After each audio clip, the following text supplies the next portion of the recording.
40 degree से ज्यादा तापमान और झुलसाने वाली गर्मी, और इसी बीच में आग के चारों तरफ तप करते साधु संत। जयपुर से 50 किलोमीटर दूर भैराना गांव में सिर्फ तप की वजह से पारा हाई नहीं, बल्कि यहाँ पर पारा हाई हो चुका है सियासी एंट्री से। हनुमान बेनीवाल ने महापंचायत बुलाई और इस महापंचायत में उन्होंने मुख्यमंत्री भजनलाल शर्मा को लेकर एक ऐसा अमर्यादित बयान दिया जिसकी वजह से हनुमान बेनीवाल अब चारों तरफ से घिरते नजर आ रहे हैं। नमस्कार, स्वागत है आप सभी का द फैक्ट इंडिया पर और मैं हूं आपके साथ पूजा जादौर। हनुमान बेनीवाल भैराना के साधु संतों के साथ खड़े नजर आए, लेकिन यहाँ पर सवाल उठ रहे हैं कि बेनीवाल साधु संतों के साथ कम और अपनी राजनीति चमकाने का प्रयास ज्यादा करते। इसी दौरान उन्होंने एक ऐसा बयान दिया जिससे कि उनकी मुश्किलें बढ़ चुकी। बेनीवाल ने मुख्यमंत्री भजनलाल शर्मा को मूर्खों का राजा कहा। उन्होंने ये कह दिया कि मुख्यमंत्री भजनलाल शर्मा मूर्खाधिराज। आगे बढ़ने से पहले उनका ये बयान आप सुन लीजिए। और भजनलाल को तो वो उपाधि आप दे दो जो मूर्खों का सबसे बड़ा राजा होता, मूर्खाधिराज। आज राष्ट्रीय लोकतांत्रिक पार्टी की तरफ से साधु संतों के सानिध्य में मैं भजनलाल जी को उपाधि देता हूं कि जितने भी मूर्ख हैं उनके वो राजा है और वो मूर्खाधिराज है। अब कोई हम भजनलाल से सेटिंग करके चलने वाले नहीं है।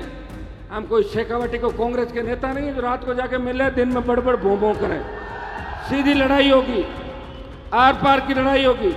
या तो मूर्खाधिराज समझ जाएंगे और इन साधु संतों की मान लेंगे, क्योंकि साधुओं से जो भी टकराया उसका अस्तित्व खत्म हो गया। मैंने बड़े बड़े नेताओं को साधुओं के कदमों में पड़े हुए देखा है। और ये सीधा सीधा जिस तरह वो शिखर अग्रवाल, जिसके चरित्र को लेकर पूरी दुनिया जानती है, ऐसे चरित्रहीन व्यक्ति को जो भजनलाल को चलाता था। तो आपने सुना कि कैसे बेनीवाल ने भजनलाल शर्मा को मूर्खों का राजा कहा। क्या सच में एक इतने बड़े पद पर बैठे माननीय राजस्थान के मुख्यमंत्री को ऐसे शब्दों से संबोधित करना सही है? क्या सच में राजनीति में शब्दों की मर्यादा खत्म हो चुकी है? जो बयान बेनीवाल देते आए हैं, चाहे वो कैसे भी हो सकता है कि वो इससे देश भर की मीडिया में छाना चाहते हो, लेकिन क्या ऐसे बयानों के जरिए वो जनता का भरोसा जीत पाएंगे?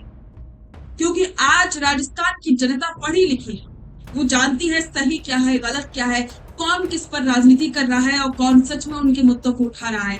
क्या सच में साधु संतों के नाम पर हनुमान बेनीवाल आगामी विधानसभा चुनावों के लिए रणनीति बना रहे हैं और उनकी तैयारी कर रहे हैं? इस दौरान मंच से दहाड़ते हुए हनुमान बेनीवाल ने सरकार को चेतावनी भी दी थी। उन्होंने कहा था कि इन्हीं साधु संतों के आशीर्वाद से प्रदेश में बीजेपी की सरकार बनी, लेकिन सत्ता में आती बीजेपी इनकी जायज मांगों को अनदेखा कर रही है। याद रखना, जो साधु संतों से टकराएगा उसका अस्तित्व खत्म हो जाएगा। बेनीवाल की इस हुंकार का असर यह है कि महापंचायत खत्म होने के बाद भी 2 दर्जन से ज्यादा जिलों से आए हजारों आरएलपी कार्यकर्ता रात के अंधेरे में भी जमीन पर डटे रहे। बेनीवाल ने जनता को अपनी ताकत याद दिलाते हुए कहा कि आरएलपी जिस मुद्दे को उठाती है उसे अधूरा नहीं छोड़ती। उन्होंने याद दिलाया कि कैसे पहले एसआई भर्ती को रद्द कराने के लिए उन्होंने 3 महीनों तक लंबा आंदोलन चलाया और आखिरकार उसे रद्द करवाना ही पड़ा। और अब बारी भैराना की इस हजारों बीघा जमीन को बचाने की है। बेनीवाल ने साफ कर दिया कि ये लड़ाई अब आर पार की होगी। तो दोस्तों, पर्यावरण और संतों की लड़ाई अब सियासी लड़ाई बनती जा रही है। आपको क्या लगता है? क्या सच में इस मांग पर राजनीति करना सही है? कमेंट बॉक्स में अपने विचार जरूर साझा करें और बने रहें द फैक्ट इंडिया के साथ। रुकिए और जरा ध्यान से सुनिए। क्या आप हमारी इन खबरों से अपने व्यापार को भी बढ़ाना चाहते हैं?